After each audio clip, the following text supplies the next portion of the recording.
Mm-hmm. Okay.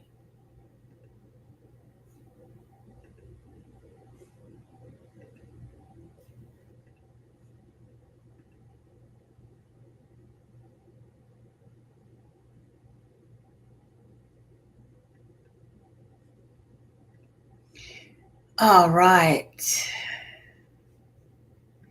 So, good morning, everyone. Good morning, good day, good evening.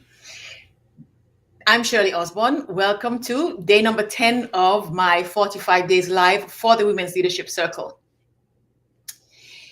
45 had sounded like such a massive, massive number, sounded like eternity. But my friend said this morning, it's almost 2 weeks. I've been doing this for 10 days is a long time, but it seems like it just flew. So we are here at day number 10 and doing well, I think. I'm enjoying this. And I'm really, like I said yesterday, I'm also really grateful for the responses and the feedback and the messages that are coming in. And so let me say that first off. Thank you to everybody, first of all, who is joining. Hi, guys. Hi. And welcome to the other 35 days. Yesterday, I'd said that one of the things we need to do is begin to be a little bit more structured and organized. Because, of course, one of the things that is really important that I do over this 45 days is not just tell you about me. I know people keep saying, tell me your story, but we're going to do something more than talk about me. We're going to actually do some real work. Some of the work that we do within the Women's Leadership Circle, or the work that we do, in our trainings and our meetings. Now, when we meet once a month in the circle, there always is a theme. We pick a theme a month and we discuss. I mean, one month, a couple of months ago, was lead from inside. What does it mean to lead from inside? And then we have members talk about what it means to them and what we can do with it. And we always leave with something that's going to move everybody forward. And so I'm going to be doing some of that over the next 35 days because it's important to me that we all get real value from this. I have to tell you that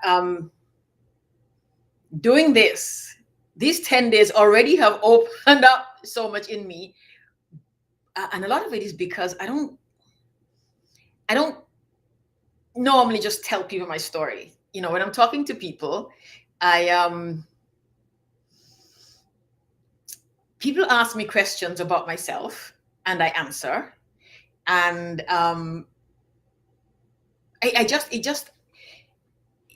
I think I said a couple of episodes ago, I talked with my mom who told me, let people tell you about yourself, basically. If you're good at something or you're smart or you did well, let other people tell you. And no matter how much, in spite of how much I have grown past that, I think, there still is this, you're cultured that way. You don't talk about yourself.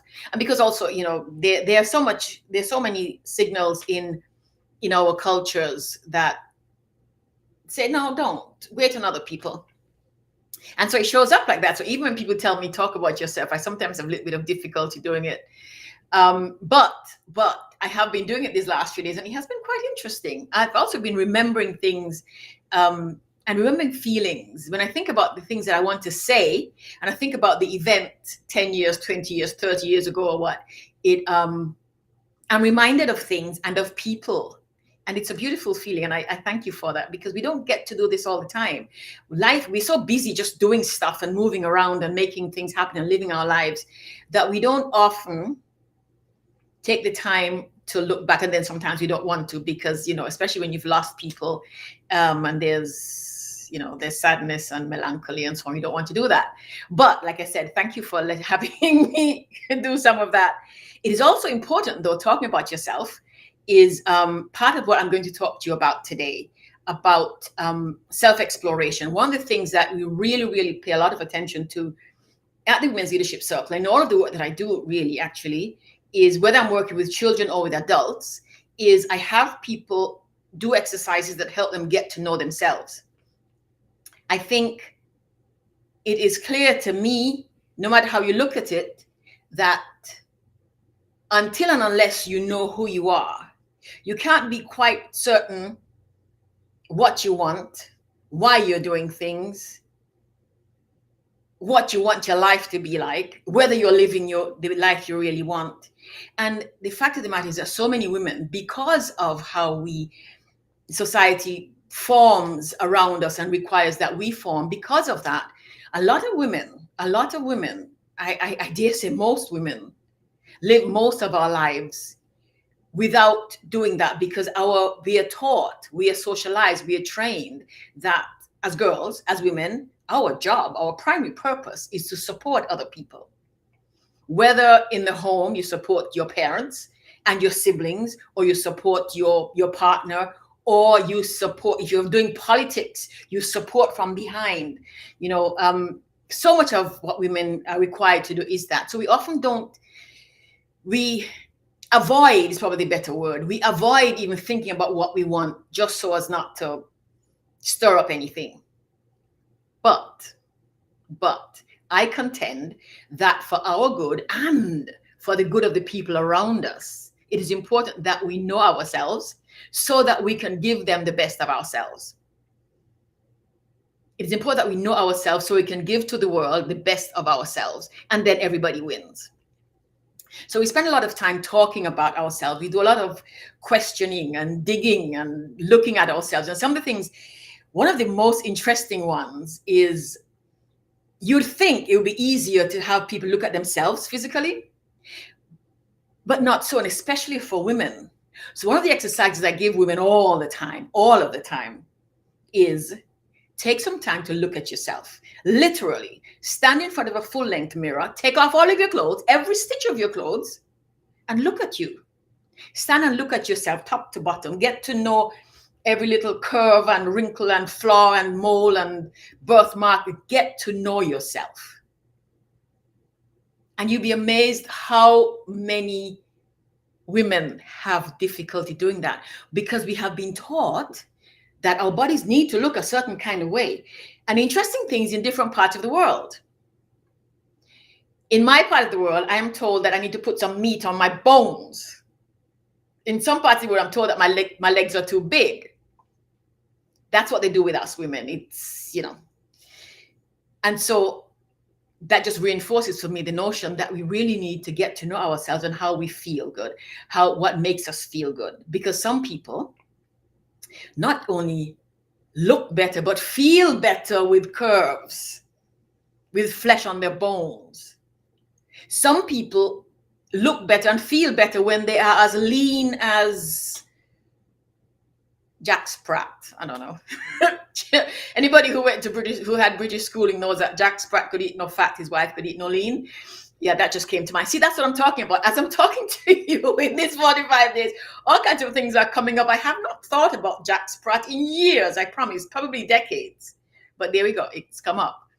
And that's the beautiful thing about meeting with people and engaging with people openly and clearly and honestly, and just, being open to people and being willing to meet people, is that you allow these things come up and you allow and you share them. So anyway, the important thing, so when I have women do this exercise, they come back with all kinds of stories. And in fact, one group, I threatened to have them all do it in the room. I said, I will lock the door and every woman in here will take her clothes, every stitch of clothes, and look at yourself. And they come back with stories, and sometimes they come back with tears, because they begin to recognize how much they have denied themselves, how much love they have denied themselves, and how denying themselves that love has denied them advancement and opportunity and the confidence to go after what they want. So we look at ourselves physically. I'm going to ask you to do that. When we finished here, go get a mirror and look at yourself, turn around, and if you can, get two, and look at the front and look at the back and lift your arm and turn around and, look everywhere. Let me just say, it also is important that you know your body for health reasons.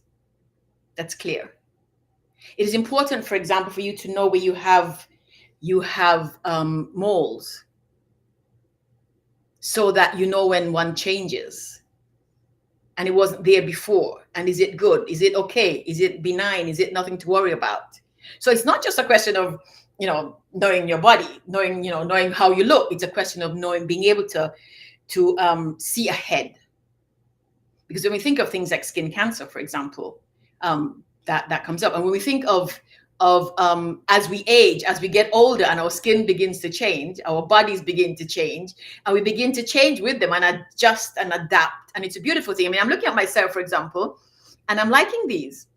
I really am liking these things here in my face. And they actually remind me of my father. My father had them. And I like them. And I had not paid much attention to them until I've been looking at myself these last few days, every single day on TV. So there is that, learning to accept ourselves and learning to understand and know how our body works. Our body is who we have here. It pretty much is the only thing that we own, our bodies. And we need to be taking care of our bodies, no matter where you live. We need to take the best possible care of our bodies. And knowing your body, getting to know how your body feels, how it works, being able to respond. If you take yoga, you will go to yoga session, they will tell you, just do what your body wants to do. Don't force it. Let your body tell you what. Listen to your body. So it's not just a question of knowing, it's a question of being able to understand and being able to protect and support yourself, including your health. Yes? And then, of course, getting to know the inner parts of you. That is just as difficult, but in a different kind of way. And it's difficult because we often don't ask ourselves questions. And so one of the things that we do at the Women's Leadership Circle is we have something called an I am poem. And literally is a list of things. I am, I like, I don't like, I want, I do not want. And I've been doing it. I think the first time I did it was, it was a corporate training, must be 20 years ago. And I've used it with girls and with adults. I've used it with some of the men who have come we've done some trainings that were mixed trainings we do that from time to time. And people look at these things and you tell them, okay, take 10 minutes and just write. And you'll be surprised how many people don't know what to write. A lot of them are I am. When you write I like or I don't like, those are easy. I like food. I don't like liars. I like fast cars. I don't like carrots. Those are easy. The ones that say I am present a problem for just about every single person. And those are the ones you want to dig into. One of the reasons it's difficult is because people are often reluctant to acknowledge the not so positive, if you will, parts of themselves, the shadow self, some people call it. And there are other reasons. Women, for example, are very often unwilling to say things. I'm pretty, I'm beautiful, I'm strong, I'm smart, I'm capable, I'm competent, I'm good. Women very often have difficulty doing that. They have much more ease in saying, I am sometimes, or sometimes I can do this. I like to do this, that, or the other. And so this I am poem is a critical piece of what we do. We also have people talk to one another. We do things like that. So people sit and talk to one another. You ask, what do you want? What do you want? Why do you want that? And that's a big question. When we get to the why, exploring, why do I want to do this? Why do I want to be a nurse? Why do I want to get married? Why do I want to have children? Why do I want to not go to China? Why do I want to not live in England? Why do I want to live here? Why do I not like high-heeled shoes? The question is irrelevant. The point is that the why always brings up questions that people resist in ways that just blow my mind sometimes. And it is really satisfying and inspiring when I listen to especially women. And I say especially women because women have more difficulty with this. And something came up the other day. I'm doing a series of, I'm interviewing some people for some work through some other a government that I do some work with. And one of the conversations I've had with people over the last couple of days is how when you put out a there's an application out, an offer out for a job. And I heard it on the radio, on the news or something the other day. I was watching something on YouTube. I can't remember.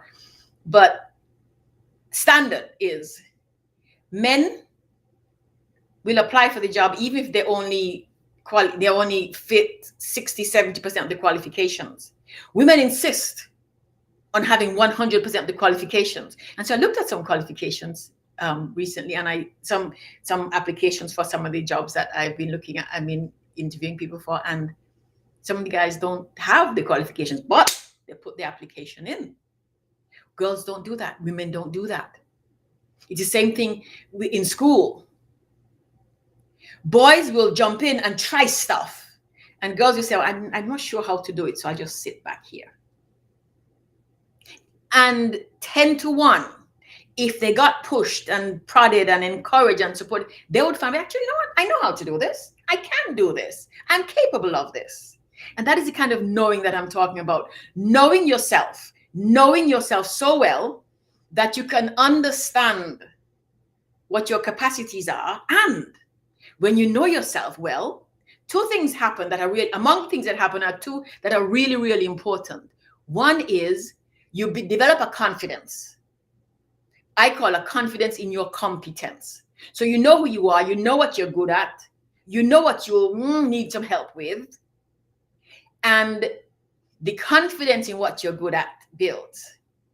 And of especial importance to women is that because you have this confidence, you're not so easily broken down.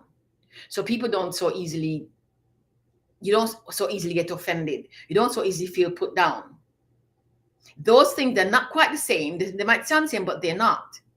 Because you can be absolutely certain, I know how to do this. I am really, really good at physics. And then somebody comes in and says something about a formula you wrote, and suddenly you question yourself, second guessing yourself. Women do that all the time. But when you know yourself well, and you have this kind of confidence, somebody says that, you say, well, actually, no, this is how I arrived at that. That's where that happened. That's how this. That's what I love to see with women. That's what I think is really, really important for many, many women to do. I've seen it happen so many times.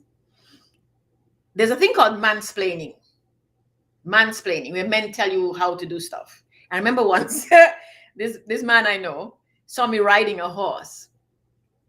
And when you're trotting, there's something called posting, where you go with the rhythm of the horse, right? You're supposed to.